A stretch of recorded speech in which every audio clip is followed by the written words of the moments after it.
নমস্কাৰ মৰমৰ অকণিহঁত, মই বৰ্ণালী শইকীয়া বাইদেউ পুনৰ আহিলোঁ তোমালোকৰ মাজলৈ।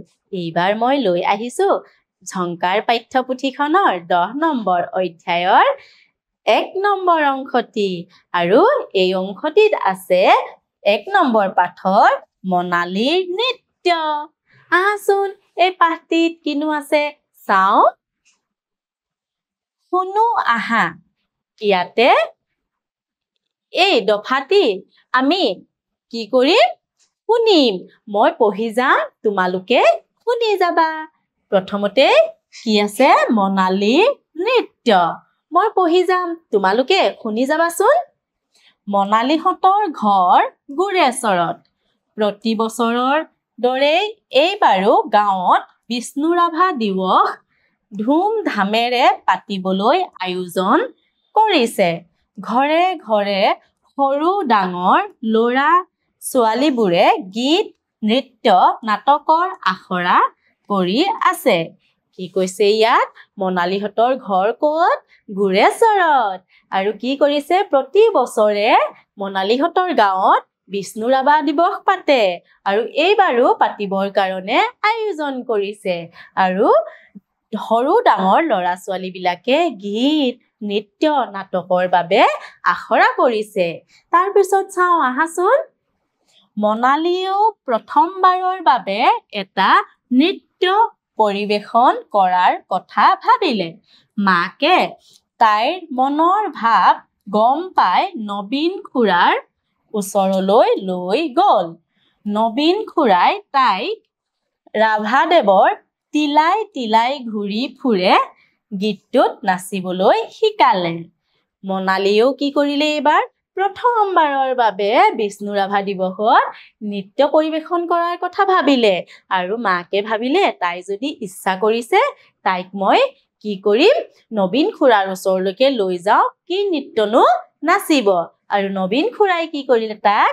ই যে তিলাই তিলাই ঘূৰি ফুৰে উলাহতে খামটি ছোৱালী, এই গীতটোত নাচিবলৈ শিকালে। তাৰ পাছত চাওঁ আহাচোন। 20 জুনৰ দিনটো আহিল। পুৱা 9 বজাৰ পৰা বিষ্ণু ৰাভা দিৱসৰ কাৰ্যসূচী আৰম্ভ হ'ল। জাকে জাকে মানুহ অনুষ্ঠান চাবলৈ আহিল। গীত, নৃত্য, নাটকৰ বাবে বিভিন্ন সাজ পোছাক পিন্ধি ল'ৰা ছোৱালীবোৰ সাজু হ'ল। তাৰ পাছত কি হ'ল? সেই 20 জুন বিষ্ণু ৰাভা দিৱসৰ দিনটো আহিল। পুৱা 9 বজাৰ পৰাই কি কৰিছে? বিষ্ণু ৰাভা দিৱসৰ কাৰ্যসূচীবোৰ আৰম্ভ হ'ল। আৰু জাকে জাকে মানুহবিলাক অনুষ্ঠান চাবলৈ আহিল। সকলোৱে বিভিন্ন ধৰণৰ সাজ পোছাক পিন্ধি আহিছে। তাৰ পাছত চাওঁ আহাচোন। মনালীও সাজি কাচি মঞ্চৰ কাষতে সাজু হৈ থাকিল। সমবেত সংগীতৰ পাছতেই মনালীক মঞ্চলৈ মাতিলে। আৰু মনালীয়েও কি কৰিলে? সাজি কাচি মঞ্চৰ কাষতে সাজু হৈ আছে। আৰু কি কৰিলে? সমবেত সংগীত গোৱাৰ পাছতেই মনালীক নৃত্য পৰিৱেশন কৰিবলৈ মঞ্চলৈ মাতিলে। গীতটো বজাৰ লগে লগে মনালীয়ে নাচিবলৈ আৰম্ভ কৰিলে। হঠাৎ তাই ৰৈ গ'ল।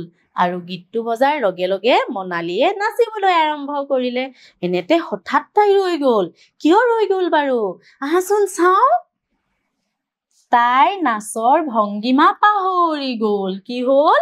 তাই নাচৰ ভংগীমাই পাহৰি গ'ল। লাজে ভয়ে মনালী ৰঙা চিঙা পৰিল। তেনেতে তাই নবীন খুৰাক মঞ্চৰ সন্মুখত থিয় হোৱা দেখিলে। খুৰাকে গীতৰ তালে তালে নাচিবলৈ ধৰিলে। তেওঁৰ নাচ দেখি মনালীৰো সাহস ঘূৰি আহিল। আৰু নাচৰ ভংগীমাবোৰো মনত পৰিল। তাই কি হ'ল? যেতিয়া ভংগীমাবোৰ পাহৰি গ'ল, লাজে ভয়ে তাই কি হ'ল? লাজতে ৰঙা চিঙা পৰিবলৈ ধৰিলে। তেনেতে কি কৰিলে তাই? নবীন খুৰাই আহি মঞ্চৰ সন্মুখত থিয় হৈ সেই গীতটোৰ তালে তালে নাচিবলৈ ধৰিলে।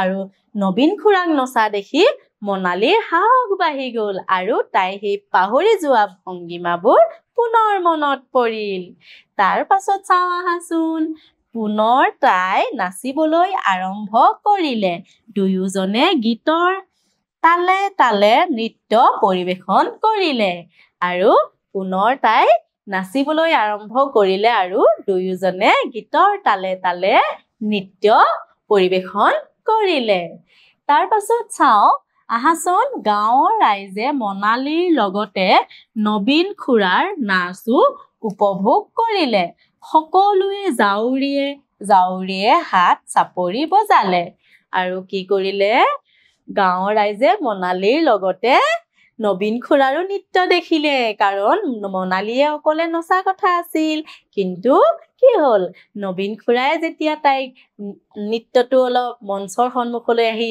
নাচি দেখুৱালে তেতিয়া তাইতো মনত পৰি গ'ল আৰু লগে লগে তাইও নাচিবলৈ ধৰিলে মানে দুয়োজনে নাচিবলৈ ধৰিলে আৰু গাঁৱৰ ৰাইজে দুয়োজনৰে নাচ উপভোগ কৰি জাউৰিয়ে হাত চাপৰি বজালে এইবাৰ চাওঁ আহাচোন কথা পাতো আহা ইয়াতে কিছুমান প্ৰশ্ন সুধিছে প্ৰশ্নসমূহৰ উত্তৰসমূহনো কিনো হ'ব কথা পাতো আহাচোন মানুহবোৰ জাক পাতি কলৈ আহিছিল বাৰু মানুহবোৰ জাক পাতি বিষ্ণু ৰাভা দিৱসলৈ আহিছিল নহয়নে এইবাৰ চাওঁ আহাচোন মনালীক নাচিবলৈ কোনে শিকাইছিল বাৰু মনালীক নাচিবলৈ নবীন খুৰাই শিকাইছিল এইবাৰ চাওঁ আহাচোন মনালীয়ে কোনটো গীতত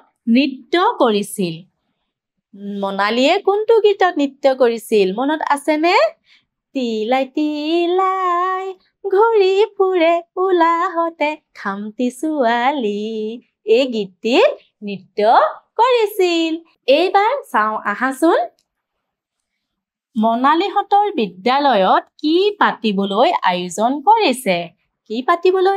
কৰিছে বাৰু ৰাভা দিৱস নে শিল্পী দিৱস ৰাভা দিৱস গতিকে আমি ক'ত শুদ্ধ চিন দিলো ক এইবাৰ চাওঁ আহাচোন ৰাভা দিৱস কেতিয়া পালন কৰা হয় কোৱাচোন কেতিয়া পালন কৰা হয় 20 জুন তাৰিখে গতিকে আমি ক'ত শুদ্ধ চিন দিলো ক মৰমৰ অকণিহঁত এই অংশটি ইমানতে সামৰিছো আগন্তুক দিনত এটি নতুন অংশলৈ পুনৰ আহিম ধন্যবাদ